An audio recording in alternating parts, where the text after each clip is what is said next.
بسم اللہ الرحمن الرحیم۔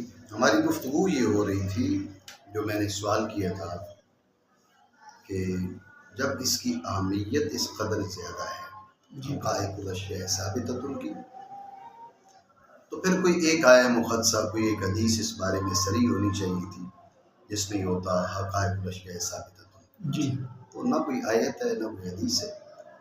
جی یہ سوال تھا، تو اس کا جواب یہ دیا تھا کہ آیت اور حدیث صراحتاً نہیں ہے، لیکن یہ وہ بات ہے کہ مطلب آپ پہلے نے اقرأ بسم ربک الذی خلق، اقرأ، جی اب یہ جو فرمایا جا رہا ہے اقرأ، تو اگر چیزوں کی حقیقتیں ثابت نہ ہوں تو جناب جبریل کا کہ رسول اللہ صلی اللہ تعالیٰ علیہ وآلہ وسلم کو آ کے کہنا، مطلب یہ تصور ہی نہیں، جب چیزوں کی حقیقتیں ہیں ہی نہیں، نہ جبریل ہیں نہ حضور ہیں، جی تو پھر آ کے میسج دینا، یعنی شریعت کا جو تصور ہے وہ ہی اس پر مبنی ہے کہ حقائق الاشیاء ثابت ہے، جی جی تو لہٰذا صراحت کی کوئی حاجت نہیں ہے۔ جی اعتراض یہ ہے کہ اگر اس کی اتنی اہمیت ہے تو کوئی ایک آیت اور حدیث ایسی ہوتی، جی کم از کم، تو اس کا جواب یہ ہے کہ اس کی صراحت کی کوئی حاجت نہیں ہے،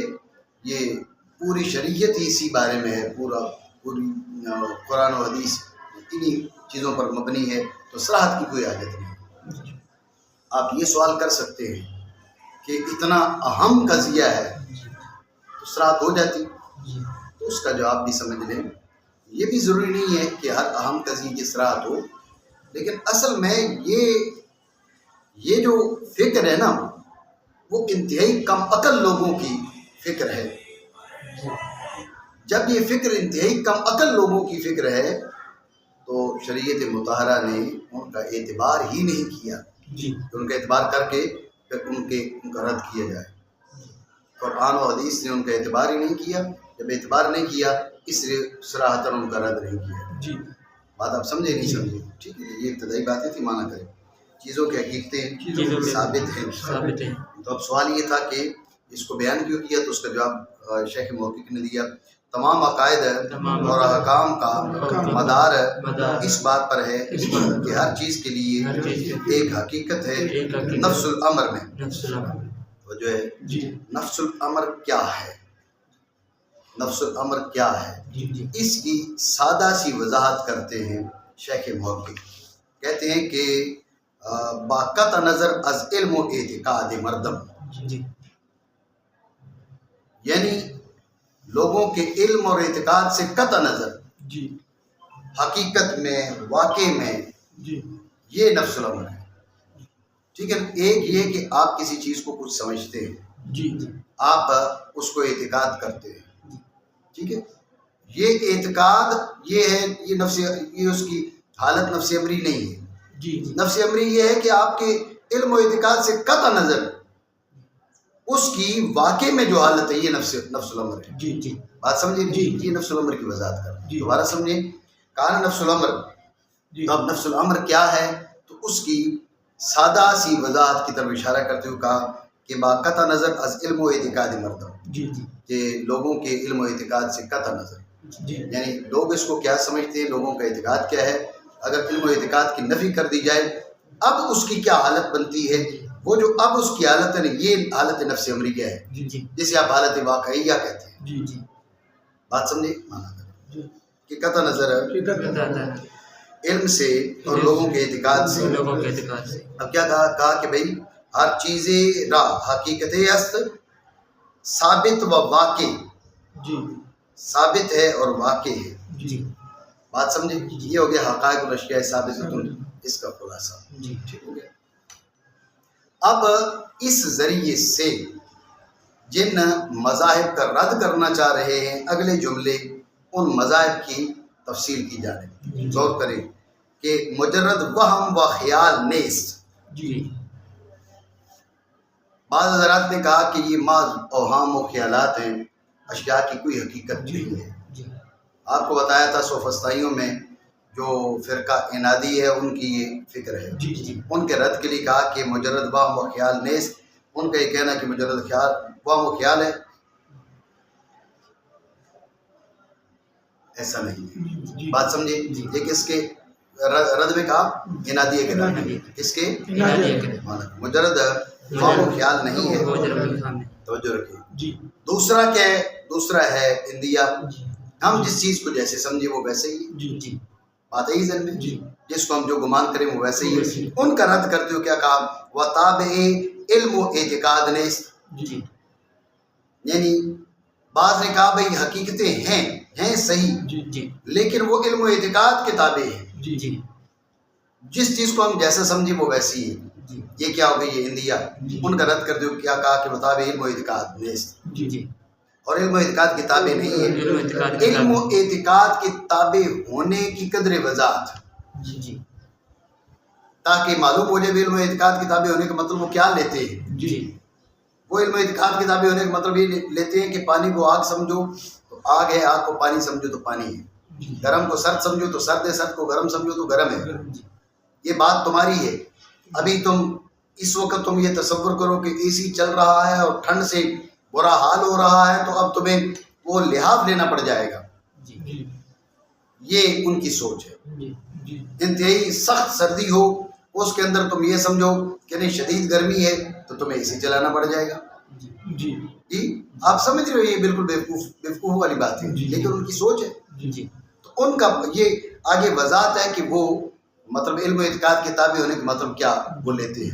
ٹھیک ہے نا, معنی کریں.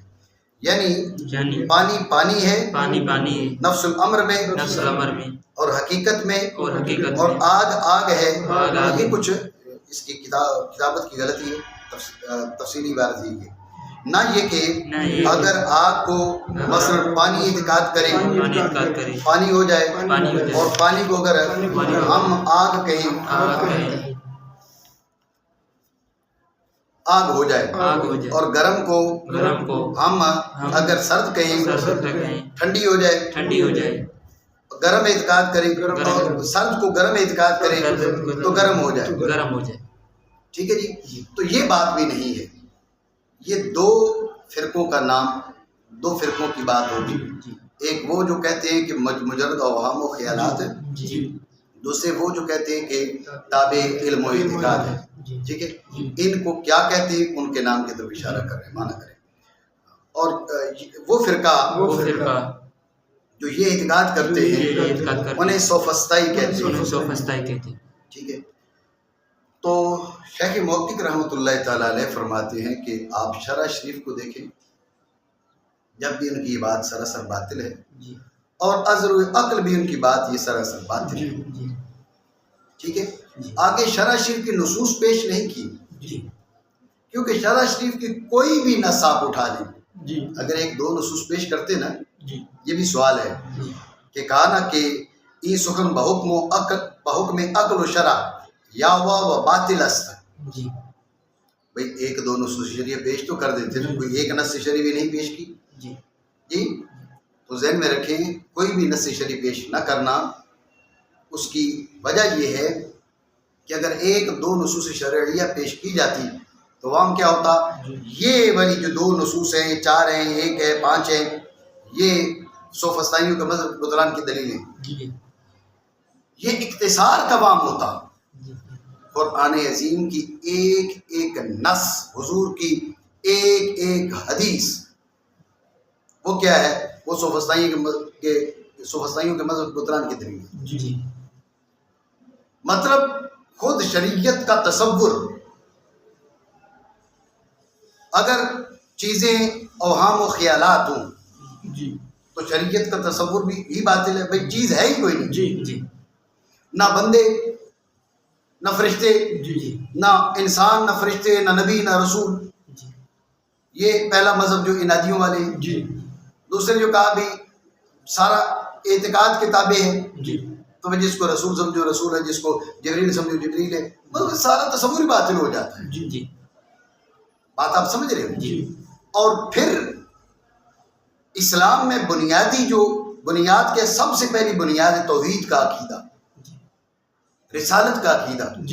عقیدے کا مرحلہ ہی جو ہے وہ جو لا ادری ہیں ان کی نفی کے بعد شروع ہوتا ہے. لا ادریوں کی نفی نہ کرو تو عقیدے کی بات بنتی نہیں. تو وہ کون سی نص شرعی ہے جس پہ عقیدہ ضروری نہیں ہے؟ وہ کون سی نص شرعی ہے جو عقیدے کو لازم نہیں کر رہی؟ جی بات سمجھ رہے ہو؟ جی صرف قرآن عظیم نہیں، کتب سابقہ بھی۔ جی جی اس لیے ایک دو آیتیں پڑھ کر، ایک دو حدیثیں بیان کر کے اختصار کے وہم میں ڈال دیتے مصنف رحمہ اللہ تعالیٰ، شیخ محقق رحمہ اللہ تعالیٰ، یہ بات مناسب نہیں تھی۔ جی اس لیے شیخ محقق اللہ رحمت نے اس بات کو یعنی شرح شریف یہ کہا کہ عذر و شرح یہ سراسر باطل ہے، یا و باطل است۔ جی جی جی، لیکن نص کیوں نہیں پیش کی وہ میں نے آپ کو وجہ بتا دی۔ پیش اس لیے نہیں کی کہ آپ یہ سمجھ 2 4 6 نصوص ہیں اس بارے میں، ایسی بات نہیں ہے۔ جی شریعت کا تصور ہی ان کے مذہب کے بطلان کی دلیل ہے۔ جی جی بات آپ سمجھیں؟ جی جی یہ بات یہ بات بحکم عقل و شرع حکم عقل و شرع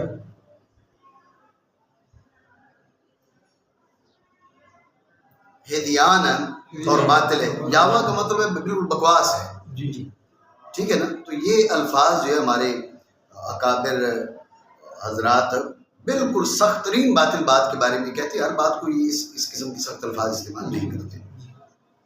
اب یہ کہا نا عقل و شرع، جب شرع کی کوئی جو ہے وہ نص پیش نہیں کی لیکن اہل عقل کی بات کی، جی کہ کوئی عقل مند کسی عقل مند کو اٹھا لے، اس کو کہے کہ کیا یہ پانی آ گئے، تو کبھی وہ یہ نہیں کہے گا جی بھائی چلو جی کیا کرنا ہے، ہم نے سالن بنانا ہے اور آگ میسر نہیں ہے، چلو پانی کے بارے میں یہ سوچ لیتے بھی آ گیا تو چلو اس بارے میں سالن بن جائے۔ کوئی عقل مند بولے گا بھائی پیاس لگی ہوئی ہے اور پانی موجود نہیں ہے تو چلو آگ کے 2 گھونٹ بھر لیتے پانی کے تصور سے، کوئی عقل مند ایسی بات نہیں کرے گا، ٹھیک ہے؟ تو لہٰذا یہ وہ قوم ہے، یہ وہ طبقہ ہے جو اہل عقل میں شمار ہونے کے بھی لائق نہیں ہے۔ جی بات سمجھے؟ کوئی عقل مند نہیں کہتا کہ پانی کی حقیقت اور آگ کی حقیقت معاذ باغ و خیال ہے، یہ جو انادی ہیں ان کی نفی، اور اگر ہے تو اعتقاد کے تابع ہے، ٹھیک ہے؟ یہ 2۔ اب تیسرا فرقہ رہ گیا تھا، کون سا؟ لا ان کا بیان کرتے ہیں، اور ایک اور جماعت انہی میں سے ہر چیز میں شک کرتی ہے کہ ہے یا نہیں ہے، حتیٰ کہ شک میں بھی شک کرتے ہیں، یہ بھی مقابرہ اور نامعقول ہے۔ بات سمجھے؟ لہذا ان حضرات کی باتیں سراسر نامعقول ہیں، اور یہ ہر چیز میں شک ہے، اور عقل بھی یہی بات کہتی ہے۔ اب آپ دیکھیں نا جی، آپ میرے سامنے بیٹھے ہوئے ہیں، وہ کہہ رہے ہیں اس میں بھی شک ہے، اس کی بھی یقین کی بات نہیں کی جا سکتی۔ میں کیسے نہیں کی جا سکتی؟ یہ کون سی بات ہے؟ اور کچھ نہیں تو اپنے بارے میں بھی شک ہے، میں ہوں یا نہیں ہوں، میں ہوں بھی یا نہیں ہوں، اس کے بارے میں بھی شک ہے۔ آپ کو دیکھ رہے کہا، اس کے بارے میں بھی شک ہے۔ بھائی سورج چڑھا روشنی، اس کے بارے میں بھی شک ہے۔ یہ سراسر نامعقول بات ہے۔ بات سمجھے؟ اب سوال یہ کہ ایسے لوگوں سے مناظرہ کیسے کیا جائے؟ آپ سمجھ رہے ہیں؟ ایسے لوگوں سے مناظرہ کیسے کیا جائے؟ تو شیخ محقق علیہ رحمت فرماتے ہیں ان حضرات سے بحث، جدال، مناظرہ اس کی کوئی سبیل نہیں ہے۔ سبیل کیا ہے؟ سبیل یہ ہے کہ ان کو پکڑ کے آگ میں جلایا جائے، آگ میں جلے، اگر تو وہ اس بات کو مان لیں کہ نہیں آگ ہے تو مدعا ثابت ہو گیا، اور اگر وہ اس بات کو نہیں مانتے، وہ کہتے نہیں ہم تو اس کو پانی تصور کر رہے ہیں، بالکل اے سی کی ٹھنڈ لگ رہی ہے ہم کو، جی جل کے بھسم ہو جائے، زمانہ ان سے پاک ہو جائے۔ بات آپ سمجھیں؟ یہ بات آپ ذہن میں رکھیں کہ ایسا ہوتا ہے، ہر بات کا جواب بات بعض اوقات نہیں ہوتی۔ اسی لیے فرمایا کہ جب جاہل وَإِذَا خَاطَبَهُمُ الْجَاهِلُونَ قَالُوا سَلَامًا، جاہل جب ان سے بات کرتے ہیں وہ کہتے ہیں بھائی ٹھیک ہے، تو ڈٹا رہے اپنی جگہ پر۔ کیوں؟ اس لیے کہ آپ کچھ لوگ ایسے ہوتے ہیں جن کو آپ بات سمجھا ہی نہیں سکتے. اب آپ بتائیے ایک بندہ ہے وہ کہتا ہے اس سارے کا سارا ایسے باہم و خیال ہے، جھوٹ ہی ہے. آپ اس کے سامنے کون سی دلیل رکھیں گے؟ وہ کہے گا کہ آپ کی نظر میں ایسا، میں تو اس کو ایسے باہم و خیال سمجھ رہا ہوں. آپ کیسے اس سے مناظرہ کریں گے؟ ٹھیک ہے نا. ہمارے ساتھ بھی ایک قوم کا پالا پڑا کہ ان کا کیا ہے، ان کا علاج بھی یہی ہے، اسلامی حکومت ہو تو واجب التعزیر ہے، ان کو پکڑ کے ڈنڈے مارے جائیں. ٹھیک ہے نا جی. تو ان کا کیا کہنا ہے؟ ان کا کہنا ہے کہ ہم سے کوئی مناظرہ نہیں کر سکتا.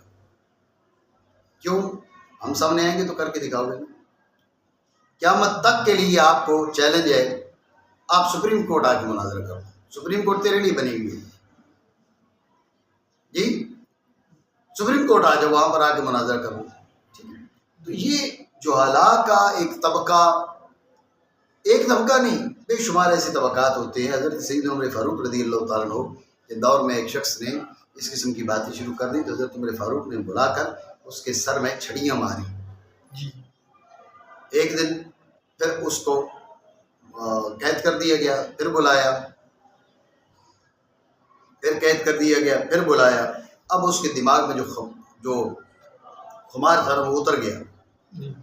اب اس کو اگر بحث و تمہیز کا جو ہے وہ مقابلہ کیا جاتا اس کے ساتھ، تو جب ایک بات سرے سے غیر معقول کر رہا ہے تو دیکھیں بات یہ کہ جو گفتگو ہے وہ کچھ مسلمات دونوں جانب کی طرف سے باتیں کچھ تسلیم ہوتی ہیں، اس کے بعد آگے گفتگو کی جاتی ہے.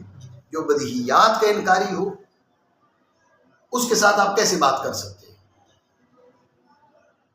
جو بات ہے اس کی انتہائی بدیہیات پر ہوتی ہے. نظریات کا حصول بدیہیات سے ہوتا ہے. جو بدیہیات کا انکاری اس سے بات نہیں ہو سکتی. ٹھیک ہے. تو جب جو بدیہیات کے انکاری اس سے بات نہیں ہو سکتی، اس کا حل یہی ہے جو شیخ محقق نے کہا. بھائی یا تو مان جائیں گے آگ میں جلے گی، کہیں گے ہم تو ایسی غلط کہہ رہے تھے، یہ تو واقعی جلاتی ہے، ہم اس کو ٹھنڈا، ہم اس کو برف سمجھ رہے ہیں، لیکن پھر بھی یہ جلا رہی ہے، اس کا مطلب ہے اس کی حقیقت ہے اور ہمیں یقین ہو چکا ہے تو ہم جل رہے ہیں. تو مسئلہ ثابت ہو جائے گا، نہیں تو جل جائیں گے اور زمانہ ان کی شر سے پاک ہو جائے گا. ان لوگوں سے بحث و مناظرہ پہ اکتفا مناظرہ نہیں ہو سکتا. ان کی سزا ان کے لائق یہ ہے کہ ان کو جلایا جائے. اگر آگ اور گرمی کی حقیقت کا اعتراف کریں ملزم ہو جائیں گے، انہوں پہ الزام آئے گا، بات مکمل ہو جائے گی. اور اگر جل جائیں اور نہ بولیں تو وہی مقصود ہے.